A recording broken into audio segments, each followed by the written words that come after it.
नमस्कार. श्रवणानंद उपक्रमांतर्गत आपण ऐकतो आहोत शुभांगी भडभडे लिखित अद्वैताचे उपनिषद. कणाद मतवादी गौतम मतवादी आता स्वस्थ झाले होते आणि त्यांच्या ध्यानात आलं होतं की आपला अभ्यास शास्त्र विवेचन केवळ एक मार्गी एकांगी आहे.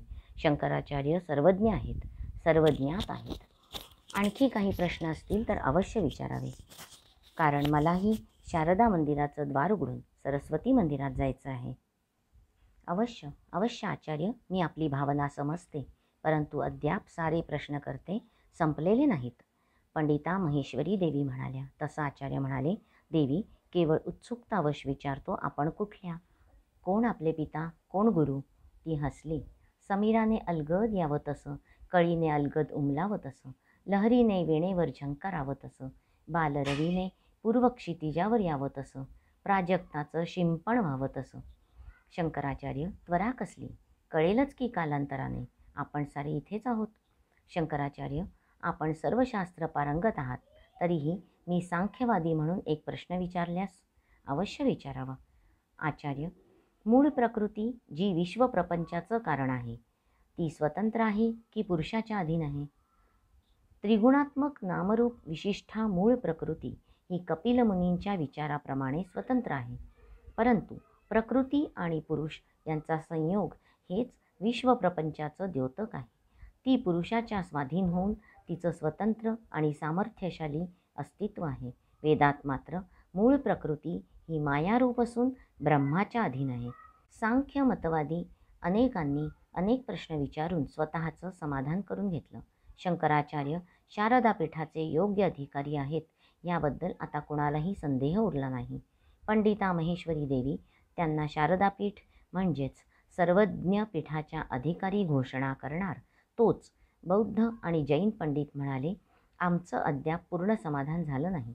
आपलं पूर्णत्वाने समाधान होऊ द्या, परंतु आता मध्यान्ह झाली आहे, तेव्हा ज्ञान विज्ञान शास्त्रार्थांनी क्षुधाशांती होत नाही, तर ती भोजनाने होते. आपण सर्व भोजन कक्षाकडे चलावं.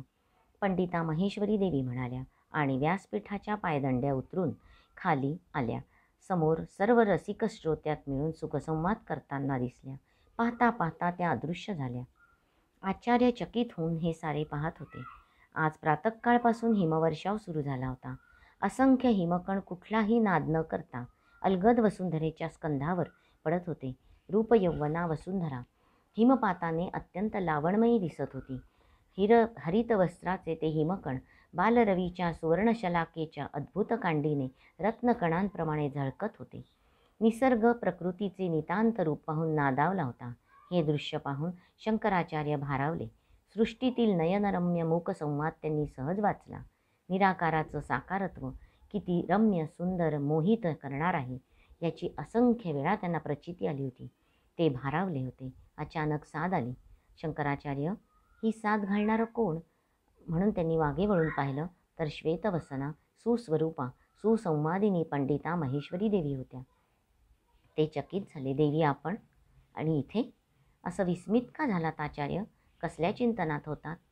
आचार्यांचं लक्ष गेलं. तिच्या मुक्त केशकलापावर अनेक हिमकण रत्नमण्यांसारखे चमकत होते. तिच्या शुभ्रधवल वस्त्रात ती एखादी स्वर्गानना भासत होती. तिचं मुक्त हास्य निर्झरासारखं होतं. स्वर्गलोकीची सरस्वती साक्षात उभी राहिली तर माझ्यासारख्यांनी विस्मित होणं सहज नाही का?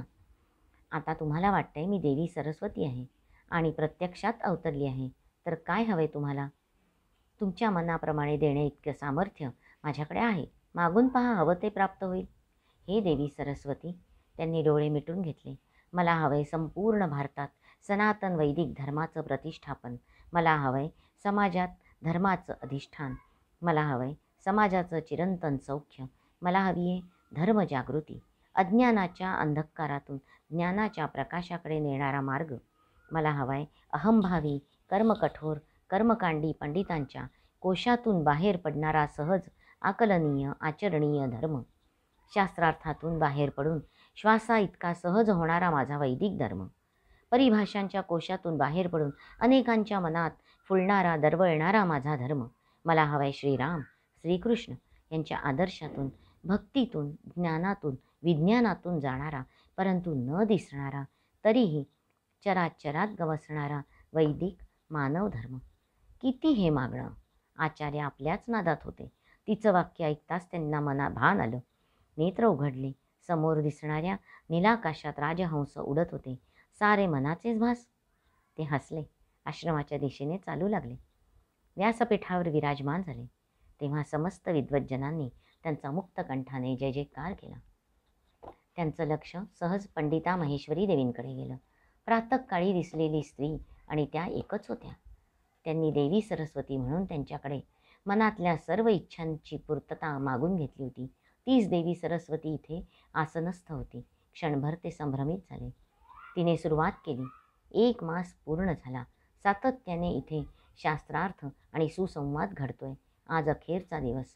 ज्याला प्रश्नांची उत्तरं अपेक्षित असतील त्यांनी आपले प्रश्न सादर करावेत. बुद्ध विचारांचे पुरस्कर्ते पुढे येऊन म्हणाले, आमच्या धर्मात 4 संप्रदाय आहेत. माध्यमिक, योगाचार, सौत्रांतिक, वैभाषिक. हे सत्य ना? सत्य आहे. मग आता सांगावं, या 4 संप्रदायात कोणते भेद आहेत?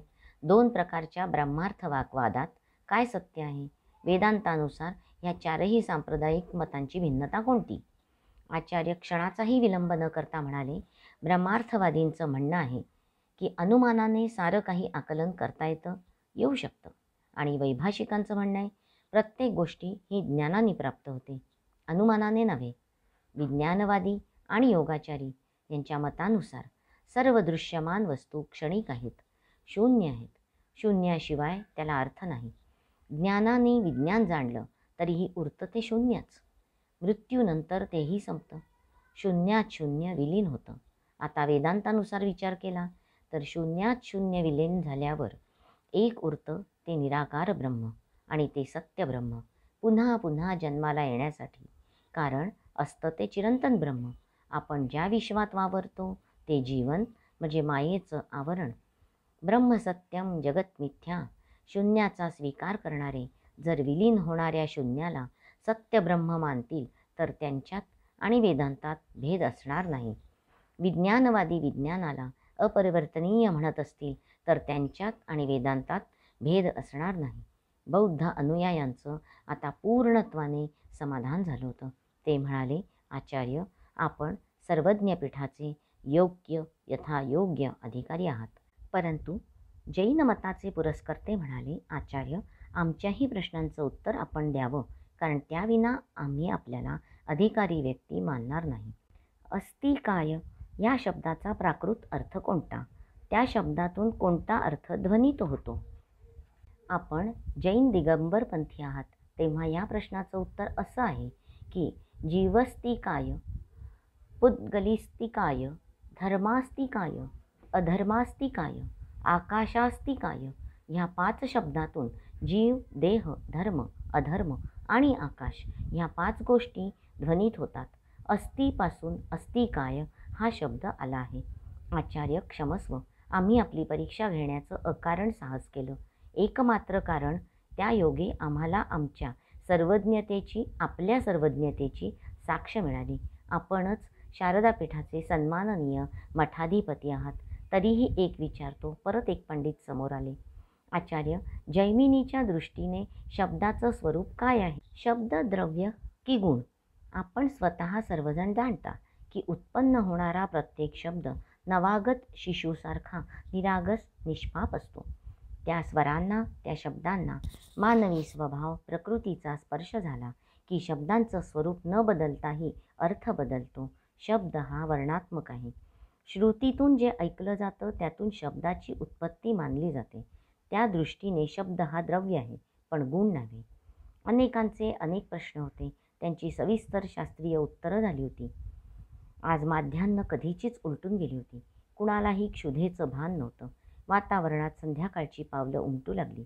सर्वांनी एकमुखाने शंकराचार्यांचा मनापासून जय जयकार केला. सभा समाप्त झाली. पंडिता महेश्वरी देवी म्हणाल्या, उद्या समारंभपूर्वक शारदा पीठात प्रवेश करावा. आचार्यांनी दोन्ही हात जोडून नमस्कार करीत म्हणलं, देवी सरस्वती, केवळ आपल्या कृपेमुळे हे सर्व संभव झालं. माझ्या मुखातून पडणारा प्रत्येक शब्द देवी तुमचाच होता. पंडिता महेश्वरी देवी पाहता पाहता अदृश्य झाली होती. उत्तर रात्रीचा प्रहर नुकताच सुरू झाला होता. अकस्मात आचार्यांना जाग आली. त्यांचं मन पाहिलेल्या स्वप्नांनी थरारलं होतं. काल संध्याकाळी केलेला त्यांचा जयध्वनी, पंडिता महेश्वरी देवींचं उद्याचं आमंत्रण, शारदा मंदिरातल्या सर्वज्ञ पीठाचे ते अधिकारी होणार होते. शिवाय जगद्गुरू ह्या उपाधीने त्यांना मंत्रघोषात सन्मानित करण्यात येणार होतं. प्रसन्न मनाने ते आश्रमात परतले होते. अभिनव गुप्तने जाताना काय केलं कोणास ठाऊक, पण वेदना कमी झाल्या होत्या. दिवसभर पद्मासनात बसूनही त्रास झाला नव्हता. येतानाच त्यांनी मनोमन अभिनव गुप्तचे आभार मानले. सारे प्रसन्न होते, आनंदी होते. एरवी स्थितप्रज्ञ असणारे ते पद्मपादला म्हणाले, कल्पनातीत प्रसन्नता दाटून आली आहे. ती प्रत्यक्ष देवी सरस्वती माझा सन्मान करणार म्हणून. कोण ही देवी सरस्वती? ती प्रत्यक्ष कशी अवतरणार आचार्य? त्यांना सांगता येत नव्हतं, परंतु प्रत्यक्ष अनुभूती आली. असतील मनाचे भास, परंतु सत्य वाटावे असेच होते ना. ते प्रसन्न होते, परंतु रात्री मात्र अकारण स्वस्थ होते.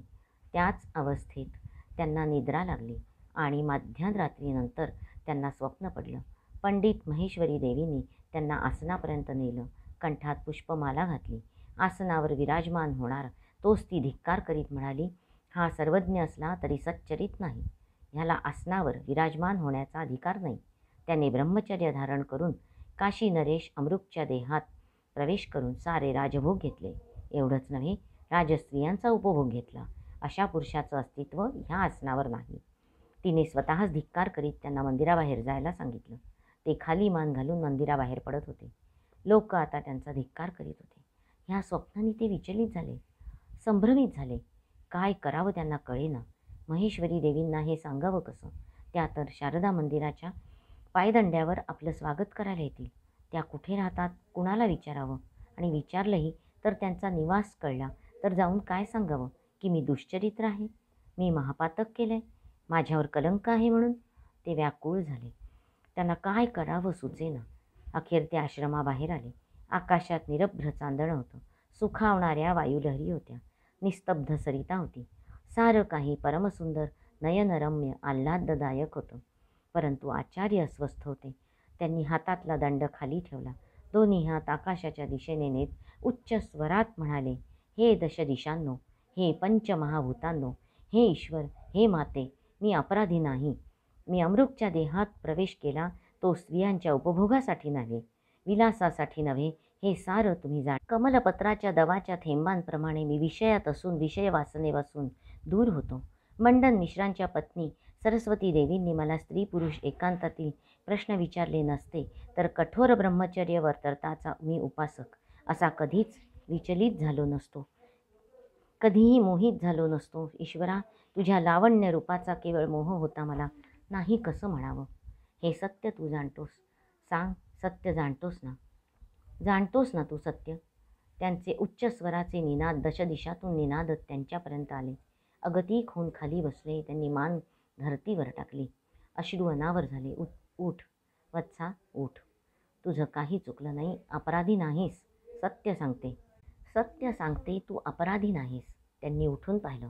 देवी महेश्वरी त्यांच्यासमोर होती. माते, काही बोलू नकोस. सारं जाणते मी. धर्माचं अस्तित्व पुन्हा एकदा जनसामान्यांना आकलन व्हावं म्हणून तू स्वतःला सिद्ध केलंस. तुझं अस्तित्व कर्मकांडी ब्राह्मणांनी नष्ट केलं असतंस, म्हणून मीच तुला परीक्षा द्यायला लावली होती. मी वृषाली केळकर आजच्या वाचनाचा येथे समारोप करते. हरिओम तत्सत.